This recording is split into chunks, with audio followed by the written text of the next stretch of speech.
everyone! Today I wanted to do my first ever TBR and it's going to be for the month of September. Now, I only have 5 books on this list, which I think for an average person that is probably above what they would normally read, but I think for booktube that's a good amount of books.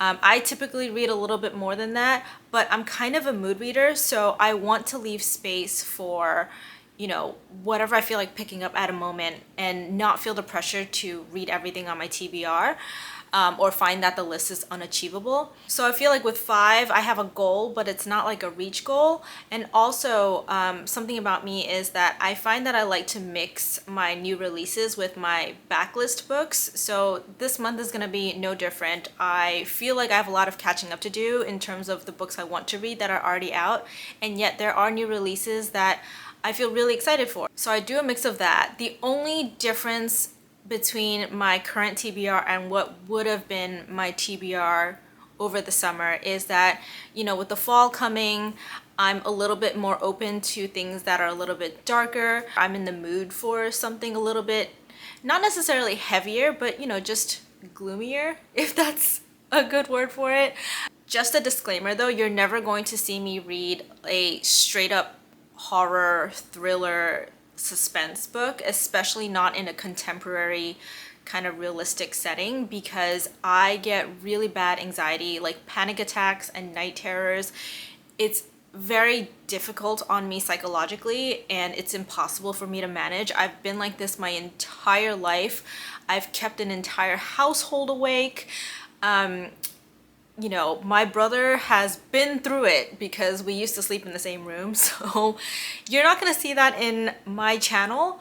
But especially in a fantasy setting, I find because it's like departed enough from our actual reality, I have a higher threshold of tolerance for things that are a little bit darker. So that's where I go with my, darker vibe books, not necessarily anything that is like true horror or thriller. So I'm just gonna go ahead and get started. The first book is not a darker read. It's more of I don't want to say but it's a more typical epic fantasy, and that's going to be The Hero of Ages by Brandon Sanderson. I'm currently about 75% of the way into The Well of Ascension. I still have a couple more days in August, so I do have a feeling I'm going to finish this one. I'm a bit of a completionist in the sense that if I start a series and I know the next one is already out, then I kind of want to just read the whole thing up to the latest one published all in one go. I'm not really the type of reader who can just read the first book, love it, read 10 books in between and read the second one. Unless if it hasn't come out yet, in which case obviously I don't have a choice. I tend to read them pretty much consecutively, maybe skip a few books in between. So that is the situation with The Hero of Ages. I'm not going to go into my opinions of this series because I want to talk a little bit more about it in my August recap, which will be my first ever recap as well. But basically, it's an epic fantasy. It's got the typical things that we love in an epic fantasy. It's got world building because obviously it's set in a completely different universe to ours. It's got a magic system, and this magic system I feel like is super cool. I will say that. It's got a lot of political intrigue. It's got, the things that we love about an epic fantasy. But, I'm almost already done with book 2, so obviously I have to go into book 3. The next 3 books that I want to mention are all new releases from August, I believe. I feel like August had a lot of good books for me to choose, but I chose 3 of them that are kind of like my priority right now. The first one is Lady Macbeth by Reid. This is a retelling, or it's inspired by the Shakespearean drama Macbeth.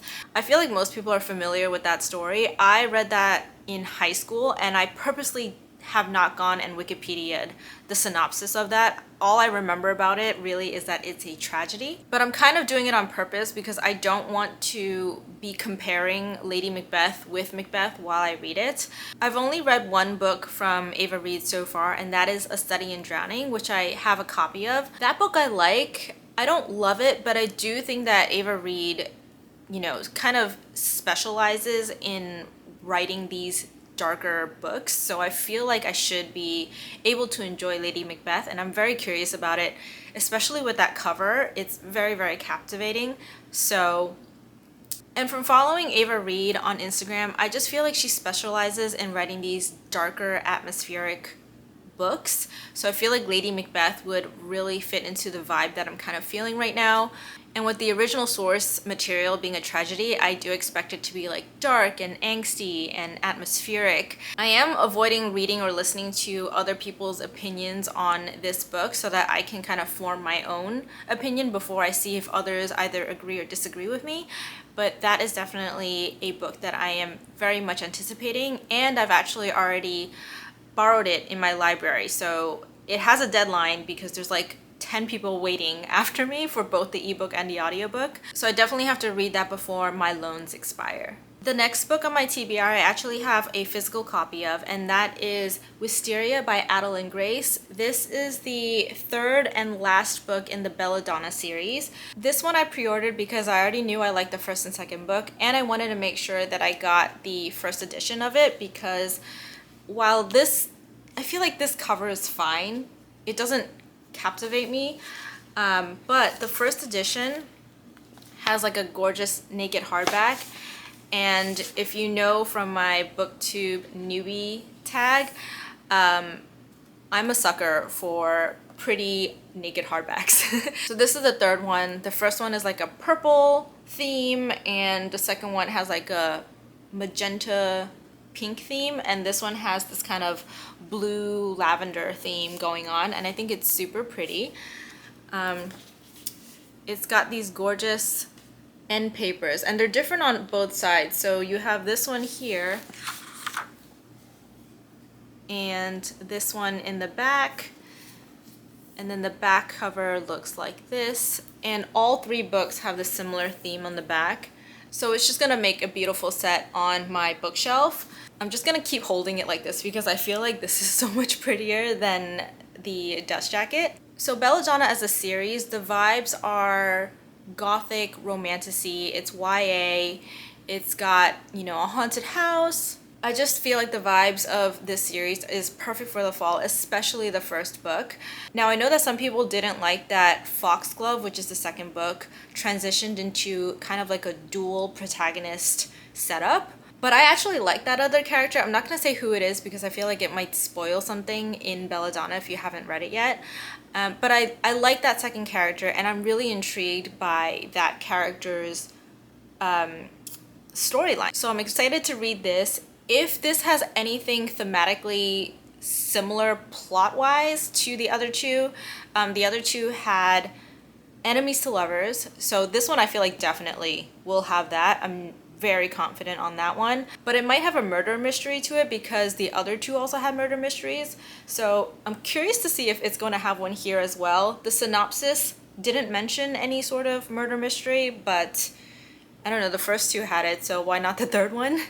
The fourth book on my TBR is actually my Owl Crate adult subscription book for August. That was a mouthful. And that is A Sorceress Comes to Call by Kingfisher. I was so excited when I found out that this was their selection for August because I read A Wizard's Guide to Defensive Baking by this author and I absolutely adored her writing. So I've actually been meaning to check out more of her work, even though I know she kind of specializes in horror. So that kind of makes me nervous. But I have a feeling that this isn't going to be like the horror that I cannot handle, but more of like a creepy fairy tale horror that I might be able to handle. From the synopsis of this book, this is a retelling of one of the Grimm fairy tales, and it's called Goose Girl. I haven't actually read Goose Girl, but you know, Grimm fairy tales tend to be very dark. They kind of have the veneer of a children's book, but you know, thematically it's very much adult, and I think that kind of played into the design that they chose for, you know, this special edition, because at a glance it just looks like a gloomy, like middle grade kind of book. Again, at first glance, this is like, oh, you know, the protagonist is super young, this is gonna be middle grade, but then the stories themselves are very much adult. So I feel like this should go with the vibes. I obviously don't know because I haven't read it yet, but I think this is perfect for September, where I have more of a tolerance for darker themes, I actually have less of a tolerance as Halloween gets closer. I just kind of want to escape. But if I'm going to read something dark and spooky, it's gonna be September and like maybe January are the times. Just based on the synopsis of this, I feel like the sorceress, who's the mom, is gonna be abusive to her daughter. So trigger warnings for sure. Actually, I wanna see if there's a list of trigger warnings here. Oh no, it just goes straight into chapter 1. Do I think it'll be in the back? It doesn't, but maybe that's something to keep in mind. But anyways, I am really excited to read this book. I feel like this edition is gorgeous. The trade edition I think is pretty as well, but this one I just feel, ooh, I almost hit myself on the head with it. This one I just feel like is extra gorgeous. Owlcrate has started doing the sprayed edges, and you'll see the goose there. So clearly, you know, inspired by Goose Girl there. If I take off the dust jacket, on the back you have character art, which looks like that.